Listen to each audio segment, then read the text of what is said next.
Hello friends, welcome to Bhumika's kitchen. ನಾನು ನಿಮ್ಮ ಭೂಮಿಕಾ ಸುದರ್ಶನ್. ಇವತ್ತು ಸಿಂಪಲ್ ಆಗಿ ಟೇಸ್ಟಿ ಆಗಿರೋವಂಥ ಹಸಿ ತೆಂಗಿನ ತುರಿ ಉಪಯೋಗಿಸ್ಕೊಂಡು ಅನ್ನ ಕಲಿಸ್ಕೊಂಡು ತಿನ್ನೋ ಅಂಥ ಚಟ್ನಿ ಮಾಡೋದನ್ನ ತೋರಿಸ್ತಾ ಇದ್ದೀನಿ. ಕೆಲವು ಬಾರಿ ನಿಮಗೆ ಟೈಮ್ ಇರೋದಿಲ್ಲ, ಬೇಳೆ ಬೇಯಿಸಿ ತರಕಾರಿ ಎಲ್ಲ ಕಟ್ ಮಾಡಿಕೊಂಡು ಸಾರು ಮಾಡೋ ಅಷ್ಟು. ಆ ಟೈಮಲ್ಲಿ ಈ ಸಿಂಪಲ್ ಆಗಿರೋವಂಥ ತೆಂಗಿನಕಾಯಿ ಚಟ್ನಿನ ಮಾಡಿಕೊಂಡು ಅನ್ನಕ್ಕೆ ಕಲಿಸ್ಕೊಂಡು ತಿನ್ನಿ.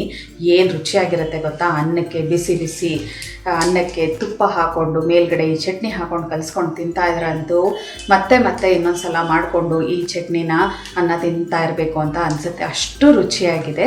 ಬನ್ನಿ ಇದನ್ನು ಮಾಡೋದು ಹೇಗೆ ಅಂತ ತೋರಿಸ್ತೀನಿ. ಮಿಕ್ಸರ್ ಜಾರ್ ಒಳಗಡೆ ಅರ್ಧ ಕಪ್ಪು ಹಸಿ ತೆಂಗಿನ ತುರಿ,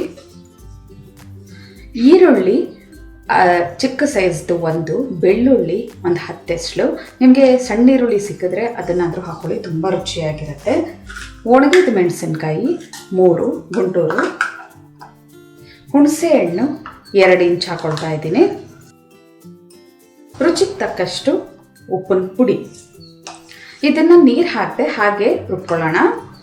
ಮೊದಲು ಒಂದ್ಸಲ ಎಲ್ಲ ಚೆನ್ನಾಗಿ ಈ ಥರ ರುಬ್ಕೊಂಡಿದ್ದೀನಿ. ಮೆಣಸಿನ್ಕಾಯಿನೂ ಒಂಚೂರು ಚೂರು ದಪ್ಪಕ್ಕಿದೆ. ಇವಾಗ ಅಚ್ಕಾರದ ಪುಡಿ ಅಂದರೆ Kashmiri red chilli powder 1 tea spoon, ಅಥವಾ ನಿಮ್ಮ ಖಾರಕ್ಕೆ ತಕ್ಕ ಹಾಗೆ ನೋಡ್ಕೊಂಡು ಹಾಕೊಳ್ಳಿ. ಈ ಗುಂಟೂರಲ್ಲೇ ಖಾರ ಸಾಕಷ್ಟು ಬಂದಿರುತ್ತೆ, ಇದು ಹಾಕೋದ್ರಿಂದ ಒಳ್ಳೆ ಕಲರ್ ಬರುತ್ತೆ. ಇವಾಗ ಇದನ್ನು ಸ್ಪೂನಲ್ಲಿ ಮಿಕ್ಸ್ ಮಾಡ್ಕೊಂಡು ರುಬ್ಕೊಳ್ಳೋಣ. ಇದು ಗಟ್ಟಿಗಿದ್ರೇ ಈ ಚಟ್ನಿ ರುಚಿ ಜಾಸ್ತಿ. ನನಗೆ ಕಾಣಿಸ್ತಿರೋದ್ರಿಂದ ನಾನು ಈ ಥರ ಕೈಯಲ್ಲಿ ಮಿಕ್ಸ್ ಮಾಡ್ಕೊಂಡು ರುಬ್ಕೊಂಡಿದ್ದೀನಿ. ನೋಡಿ, ಈ ಹದದಲ್ಲಿ ರುಬ್ಕೊಂಡಿದ್ದೀನಿ.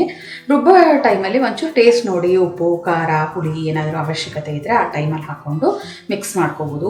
ಇದನ್ನಂತೂ ಬಿಸಿ ಬಿಸಿ ಅನ್ನದ ಮೇಲೆ ತುಪ್ಪ ಅಥವಾ ಹಸಿ ಎಣ್ಣೆ, ಕಡಲೆಕಾಯಿ ಎಣ್ಣೆ ಆಗಿರ್ಬೋದು, ಎಳ್ಳೆಣ್ಣೆ ಆದರೂ ಆಗಿರ್ಬೋದು, ಹಾಕ್ಕೊಂಡು ಇದು ಎಷ್ಟು ಬೇಕು ಈ ಒಂದು ಚಟ್ನಿ ಹಾಕ್ಕೊಂಡು ಕಲಿಸ್ಕೊಂಡು ತಿಂತಿದ್ರಂತೂ ಏನು ಚೆನ್ನಾಗಿರುತ್ತೆ ಗೊತ್ತಾ? ಭಾರಿ ರುಚಿಯಾಗಿರುತ್ತೆ.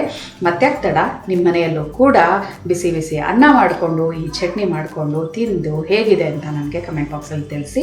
ಇವತ್ತಿನ ಈ ಸಿಂಪಲ್ ರೆಸಿಪಿ ಇಷ್ಟ ಆಗಿದ್ದರೆ ಲೈಕ್ ಮಾಡಿ, ಶೇರ್ ಮಾಡಿ. ಯಾರೆಲ್ಲ ಇನ್ನೂ ಭೂಮಿಕಾಸ್ ಕಿಚನ್ಗೆ ಸಬ್ಸ್ಕ್ರೈಬ್ ಆಗಿಲ್ಲ ದಯವಿಟ್ಟು ಸಬ್ಸ್ಕ್ರೈಬ್ ಆಗಿ. Thanks for watching.